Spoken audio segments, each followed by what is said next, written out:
Language updates. That is going to be the topic of today's video. We're going to get into what I've been doing, what changes have I made in the language since our last couple of videos, and also any new things that I want to share with you guys. So this is going to be a pretty interesting video, so let's get right into it.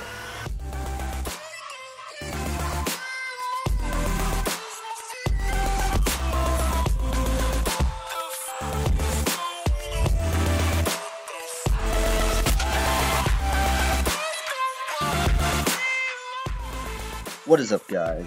DevCode here, back with another video.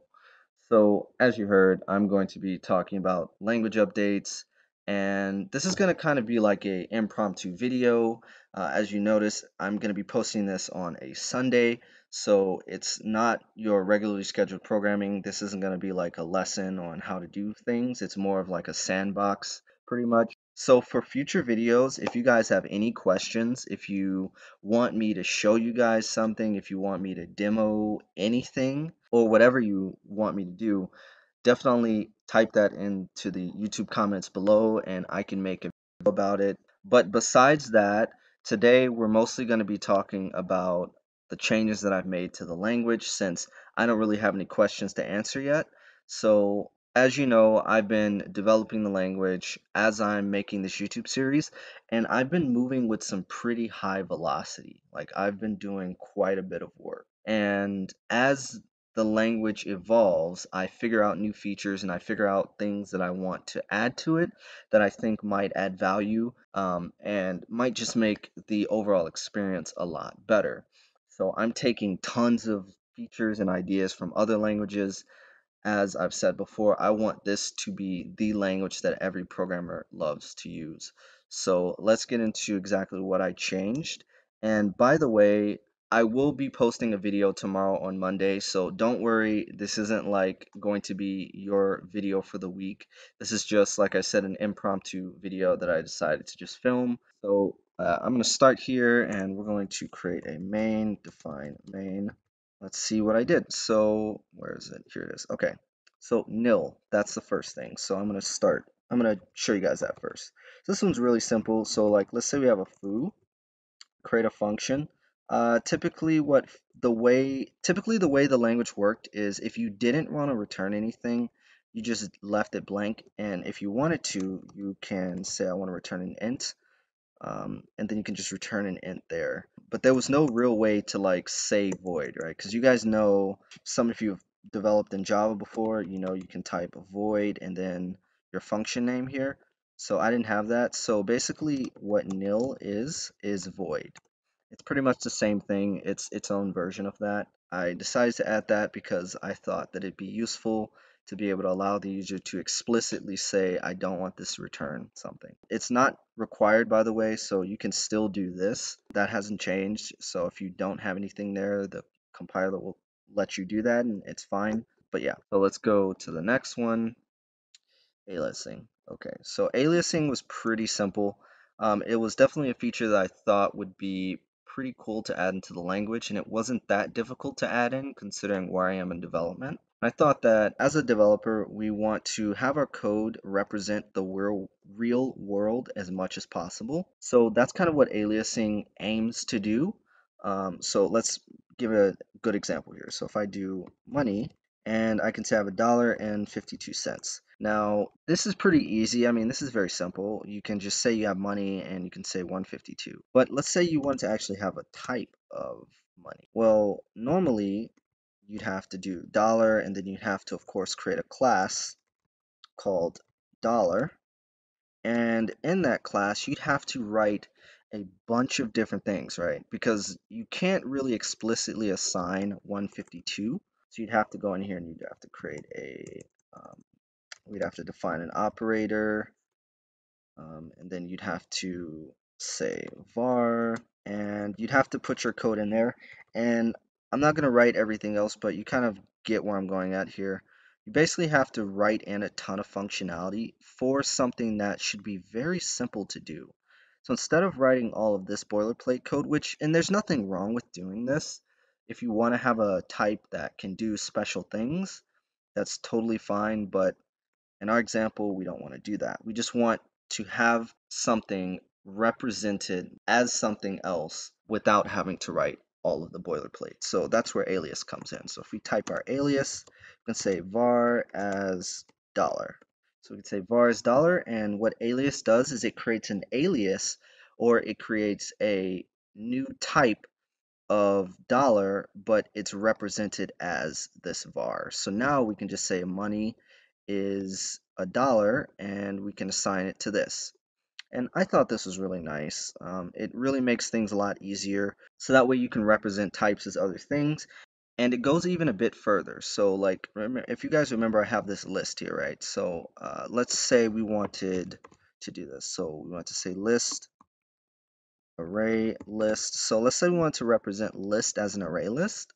Then you can actually say array list here, and you can create a new array list type var just like that. And of course, you'd have to say what the type is here as well. So you can do that, and your array list is effectively this list class, which is in the standard library, but it's renamed as something else, which is really nice. So when it comes to aliasing, there are certain rules that I have with it. So you can do aliasing on classes, you can do it on native types. So those would include object, var, int64, int32, so on and so forth. So I have, all of those for unsigned and signed ints. I support those as native types. So there's that, and then it also supports fields and functions. So let's see an example of it using fields and functions. So I'm going to create a class here, my class. So let's say we have, I don't know, let's say we have a really long thing that we want to do. So let's say we have a field here called field. I am so bad with names, I apologize. That's definitely not my strong suit, coming up with just random names like this. So we have field, my class, and then let's also have number represented as a int. And yeah, so now let's say we had a function in here called foo, and we wanted to basically have a variable where we say value is equal to, and this is a weird example, but I'm just more so showing you guys the functionality of how you can use it versus like whether or not this may even make sense to do it. So let's say we wanted to say field dot num dot value. So this basically just gets the integer value from the int class. That's all it's doing. And this is a lot of typing, and you could imagine if you had a bunch of other code in here that maybe you wanted to access field.num.value several times, that could get a little bit annoying. So instead of doing that, you can create an alias, call it, I don't know, or first let's actually get the type of data that we want to put in here. We want to call it int value. So what this is doing is this is representing this as int value. So instead of typing all of this over and over again, you can just say int underscore value, and that effectively does the exact same thing that you're doing here. So that's kind of nice. So yeah, that's pretty much aliases. Aliases also have accessors. So at the low level, or the way that my compiler treats this is they treat aliases as fields. So the same way how you'd create like a num, or better example, like how we have these two fields down here. All fields by default are public, but we can say they're private, which is fine. And we can also make them static, of course. So you have like these modifiers, these access modifiers, which is what they're called, that you can tack on. So you can do the same thing for aliases. So if you only want this alias to be accessed inside of this class, you can set it to private. Now, can't do static because alias isn't a field. It's just a high-level construct representation of some type. So if you want like this value to be private, then you'd have to actually go into the int class and make this value private. So that is aliases. Let's look at another one. Okay, so I'm gonna talk a little bit more about as. So let's say we have here, I'll do this actually. So I'm gonna say int and I'm gonna make this a var. So I'm gonna say value is an int and it's being assigned to num. So this is a pretty bad example, but I'm just showing you guys like how it actually works. So before you would do like int, and this is how you would normally cast things. Now, because var is a native value, var and int are not compatible directly. Integer is an actual class. So if we go to primitives, you can see integer, which is right here, is an actual class, and it's represented by this. This is also not finished. I'm still working on it, but you can see that this is an actual class. It's not like an actual native value. This is the native representation of it, and then this is the wrapper class representation of it. Let's do this. Okay, sorry, I'm jumping around a bunch and I'm not really making much sense, but if we have our integer, right? So we have this long, and I don't know, let's say we wanted to represent it as this value. Now I'm going to do a redundant cast here, so because if I was trying to cast a long and assign it to an int, it wouldn't work because they're two different classes. But let's say we have this integer of 64. And because long inherits this, technically what you can do is you can just say num is equal to this, or this is equal to num.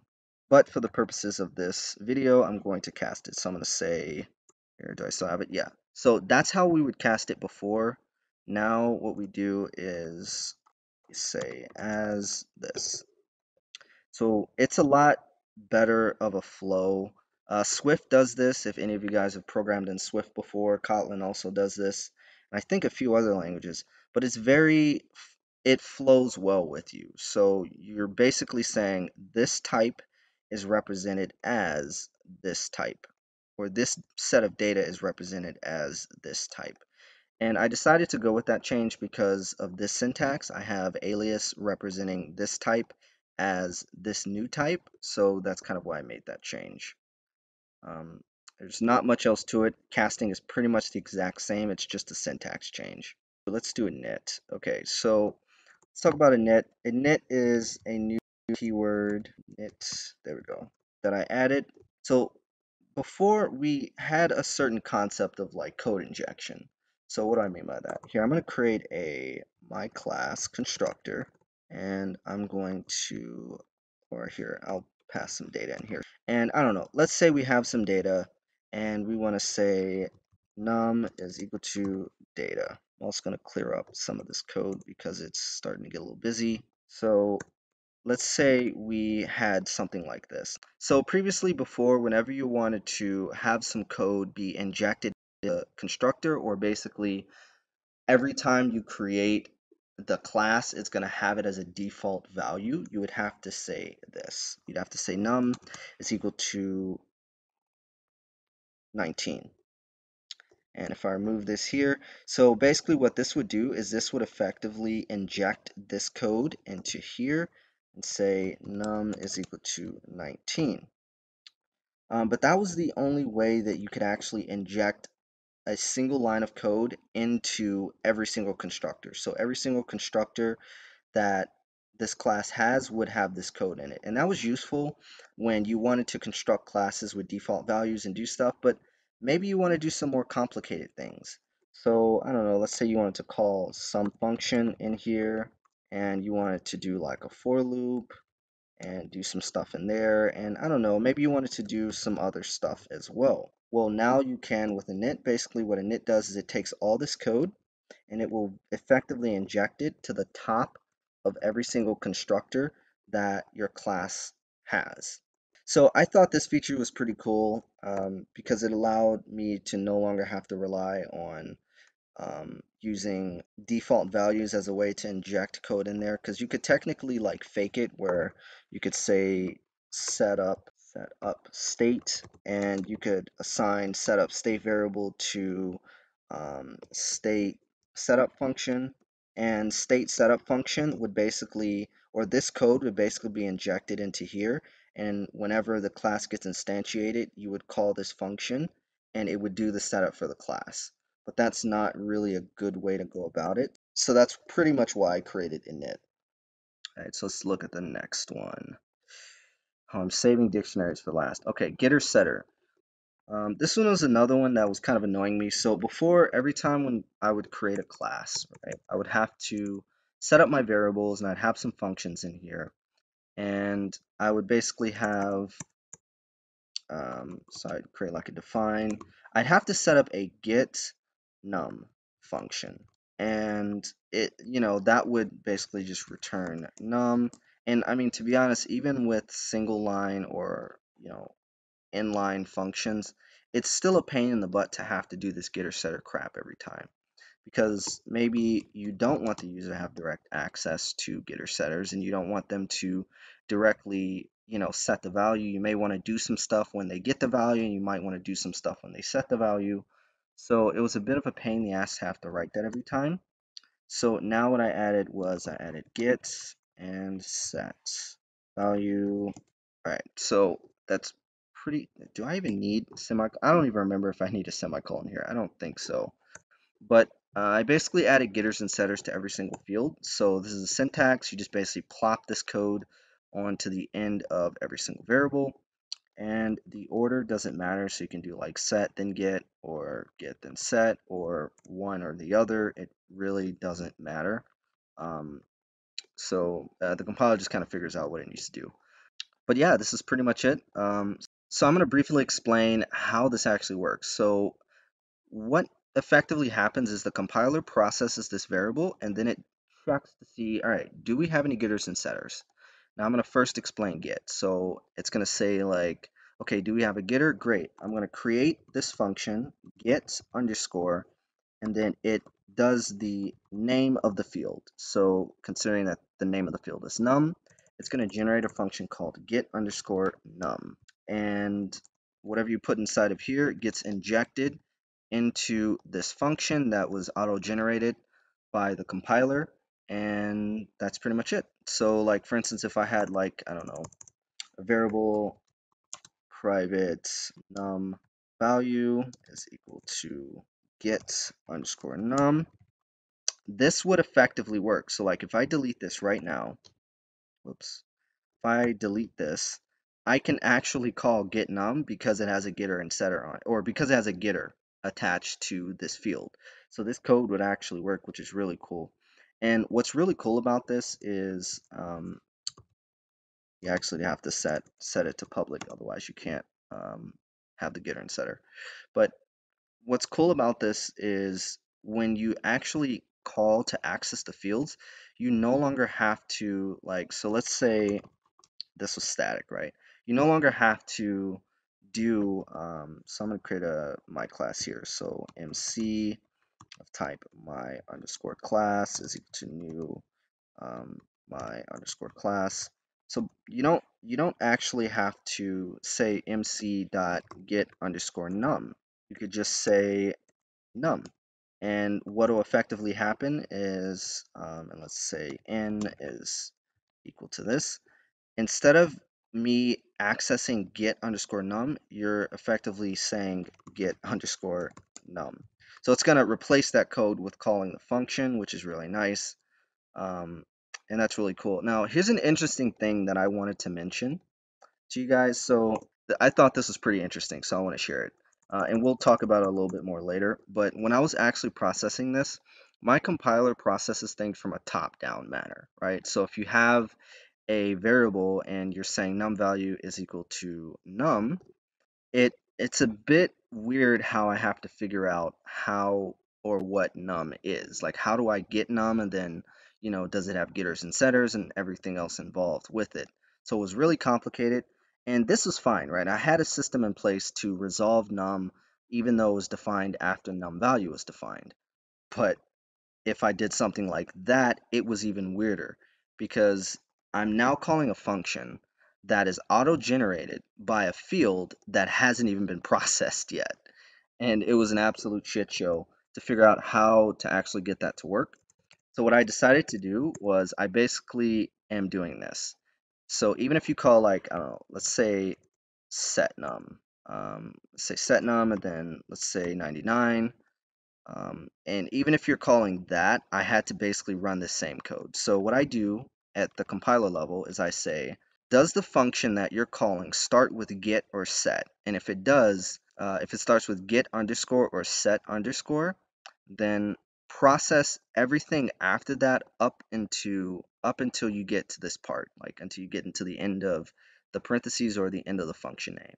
And the assumption is that this part is going to be the name of the field that the getter and setter was created at, because that's how it works. So what I do is I then say, all right, well, let's find num field. Is num field in this class? I run the code where I can resolve num field even though it was after the declaration of this.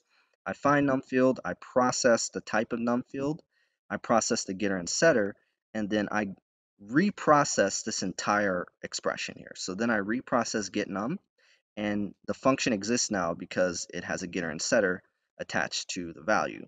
So that was pretty interesting. I thought I wanted to share that, but yeah, so that's getters and setters. Let me know in the comments section what you guys think about this getter setter code, and let's jump to the next one. So the last one that I've been avoiding is dictionaries. I haven't started on this one yet. I added the syntax for it, but um, I thought this was pretty cool. So let's create an example, and you can actually see this. It's in my README file, but I'm gonna say response underscore messages is equal to. So before, like, so you guys have seen that I can make anonymous arrays. So I can do like a 1, 2, a 3.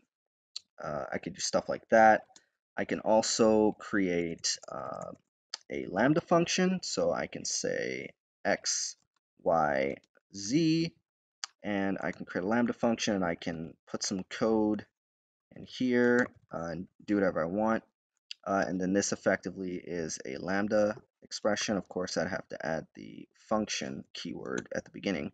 But so that was something, and it was a bit difficult to add this in terms of syntax wise, but I ended up figuring it out. So basically what a dictionary is it's a key pair. So it's two values.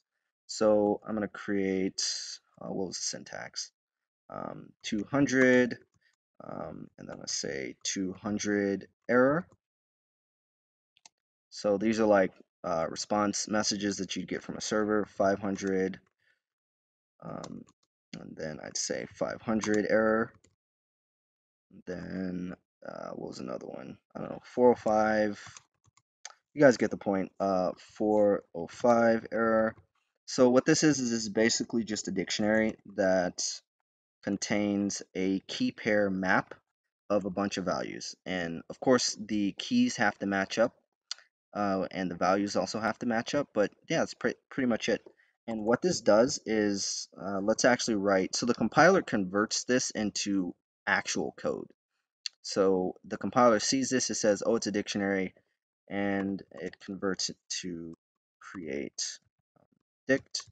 So let's create a dictionary. It basically says temp dict is equal to new, and you get the point. I'm not going to write the rest, but that's basically all it does. And then it returns this temp dictionary to the field that it's being assigned to. Um, so that was really nice. I thought this was just a really nice way to, creating boilerplate code, so that way you don't have to write that. And I plan to add a few more syntax, but guys, I gotta stop adding features to this language and just finish the damn language. Like, adding this stuff is just making it so much more complicated than it needs to be. So I'm probably gonna stop adding features pretty soon. But yeah, these are pretty much the features I have, and it's pretty simple the way I do it. So I basically create, like I said, this temp dictionary, and then I create, actually, this is incorrect. So effectively, this generates this code every time you do that, and it's really nice. And you can imagine, I mean, you can just see me writing this. This is a lot of code, so this really brings down the actual code that's generated here. And the cool thing is, since this is technically an object, you can actually do stuff on it. So you can say dot to, and let's say, dictionaries are not thread safe. It's just a very simple list. So it's a dictionary with a simple map with a list on it, and so it's not really best when you're accessing or modifying it with multiple threads. So you can literally say dot to hash map because it's an actual object that gets generated here and returned. So you can actually do dot notation and access the fields and do stuff to this dictionary um, before it even gets returned back to the actual field. So I thought that was cool. Also, one other thing, I added an as keyword so I can, like for instance, the compiler's going to try to figure out exactly what the hell's going on here, but I don't know. Maybe the compiler doesn't know what you're doing and it's just a little confused. So you can explicitly say, I want to represent this dictionary as this type, and this is another reason why I wanted to have the as keyword. Say as int string, and that's it. And you don't have to put a comma after this or anything. You just say, I want to represent this as this type. And then the compiler will take that and it will process every single element after that with this type. So that way it's a little easier. So if you have like conflicts or whatever, you can solve it that way. But yeah, so that's pretty much it. Those are the updates to the language. Let's make sure I got everything. Yep. So yeah, those are the updates to the language. It's really starting to become a behemoth with tons of crazy features and everything. So I'm starting to think that maybe one video a week is probably not going to be enough because I have a lot to show you. Like this is really difficult. I haven't even started on it yet. I'm just testing the compiler currently. But this is really hard to figure out, but just looking at all of the stuff that I've done and everything that I have to teach you guys, I'm going to try and see if I can maybe do more than one video a week. No promises, maybe some weeks it's still one video, but I'm definitely going to have to do a lot more in order to explain how to do everything. So as I mentioned in my previous video, and I'm probably going to mention this in every single video from now on, if you guys would love to support the channel, you can definitely check out my repository, and this is the actual repository where Sharp is developed. If you guys would love to help out the channel, definitely watch, star, and fork it. That gives the project a lot more visibility and really lets other developers know that this language exists. It's not quite ready yet for me to actually hand it off to people to start using, but it is something that I do plan to do in the near future once I kind of get the language back up and running again. Also, if you guys want to keep up to date with the development of the language, you guys can head to the repository, and I have a couple different branches here. Basically, anything but master or remastered is garbage, so don't look at it because it has a ton of old code. This one I think hasn't been touched in years. Yeah, so it has a bunch of old code. And also the master branch is rarely updated. This hasn't been touched in 5 months. So definitely go to remastered. As you can see, I'm pretty active on here. I try to push updates every once in a while to here. So definitely check that out if you want to see more up to date of what's going on. My commits are pretty wordy as well. So if you want to kind of see what I've been doing, let's see, I had a really big update. Where was it at? Yeah, this one.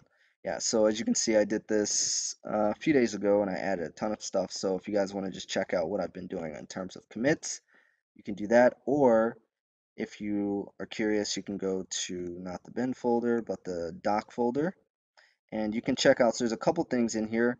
You can check out the change list folder if you want to see like some of the things that I've been up to and what changes are already implemented in the language. And then you can also go to the roadmap file and see what are some of the features that I'm looking to add to the language, as well as which ones have I already done. Like the ones with the check boxes are stuff that I've already done and completed, and stuff without the check boxes, obviously I'm still working on them. So that's it for the video today, guys. Like I said, there's going to be a video coming out tomorrow around 8 a.m. Central Time, so definitely look out for that one.